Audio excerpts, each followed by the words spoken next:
지금부터 아이프롬 2024 미국 대선 한방과 한국 경제의 미래를 시작하도록 하겠습니다. 통상 전문가들은 미국 대선 한방을 섣불리 예단하지 말고 정부와 산업계가 다층적인 대응 전략을 마련해야 한다고 보고 있습니다. 이번 강연과 토론을 통해 더 좋은 제안들이 쏟아지기를 기대합니다.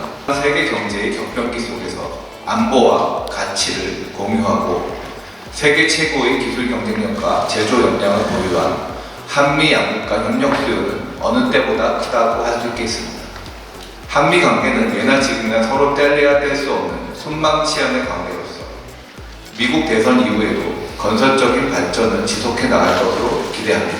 오늘 제게 주어진 주제는 2024년 미국 대선의 향방과 국제정세 전망입니다. 카말라 해리스 부통령과 트럼프 전 대통령의 승률을 50대 50으로 봤었습니다.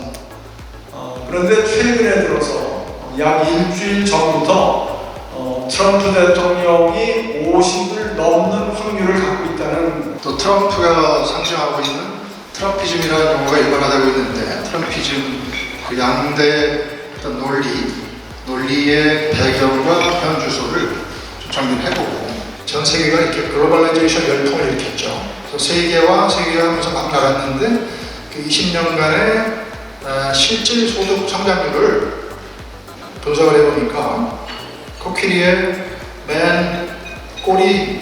그래서 최근 이제 트럼프와 해리스의 지지율, 주요 경합주에서의 지지율을 살펴보면은 다소 이제 트럼프가 해리스의 우세를 하고 있지만 다 이제 오차범위 내라서 이게 다 뒤집힐 수 있는 부분이기 때문에 이 대선 때까지는 끝까지 좀 주목해서 봐야 될 것 같고요. 사실 우리가 미국과 경제 관계 상당히 얽혀 있는데 중국도 마찬가지로 우리가 상당히 이제 큰 그 경제 관계로 엮여 있기 때문에 그 해리스가 집권을 하게 된다면 물론 이제 현 바이든 행정부의 기조가 그대로 유지되기 때문에 전원기 믹스에서 큰 차이가 있는데, 중국 같은 경우하고 인도는 지금 보시면 석탄화력 발전이 절대적으로 비중을 차지하고 있고, EU 같은 경우에는 재생에너지 비중이 높습니다.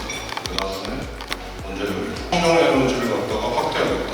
그래서 2030년까지 청정에너지 제조하고 탄소 배출을 감소시키겠다는 것이 핵심이고, 반면에 트럼프는 기존 그럼에도 불구하고 누가 대통령이 될지를 예측할 수 없습니다. 그 이유는 지지율과 그다음에 당선 가능성은 우리나라 선거와는 달리 미국의 승자독식제, 또 주별로 하는 제도를 바꾸고 법을 개정하고 또 국내 여러 가지 경쟁을 좀 잘 할 수 있는 그런 환경을 만들겠다고 했던 약속들이 잘 지켜지지 않게 되고, 그 공통점들인데요. 저도 이제 맹연에 근무하면서 이번 대선이 과연 한미 관계라든지 글로벌 통상 환경이라든지 한미 통상 환경이 정말로 일각에서 얘기하는 것처럼 정말로 많이 변할 것인지, 그래서 어떤 상당히 이제 보호주의적인 관점도 가지고 있다. 그래서 해리스나 트럼프나 보호주의적 기조는 상당히 이제 강화된 것으로 보이고, 내연 기관하고 그 다음에 원자력을 투자한다든지 또는 더 확대한다고 생각했을 때는 결국 이미 이제 한번 일기 때 파리에서 탈퇴한 그런 경험이 있어서 다시 제가 했었던 그런 파리 협약을 다시 탈퇴. 해리스나 트럼프 둘 중에 누가 되든 간에 이 반도체에 관련된 거는 미국이 굉장히 더 중요하게 다뤄질 주제가 되는 거고요. 그때 있는 CXMP라는 그 회사에서 지금 이미 상당히 많은 것들을 생산하고 있고, 그 생산된 DRAM을 미국 측면에서도 이 자동 산업이 대선의 가장 큰 이슈 중에 하나라고 할 수 있고, 우리나라 차원에서도 이 자동 산업이 내연기관뿐만 아니라 사실은 이 전기차 부분에 있어서도 굉장히 이제 우리가 지금 IRA 우리가 혜택을 못 받고 있음에도 불구하고 에너지산업 대응 전략이 있어서 전체적인 그 맥락을 이해할 좀 필요가 있을 것 같아서,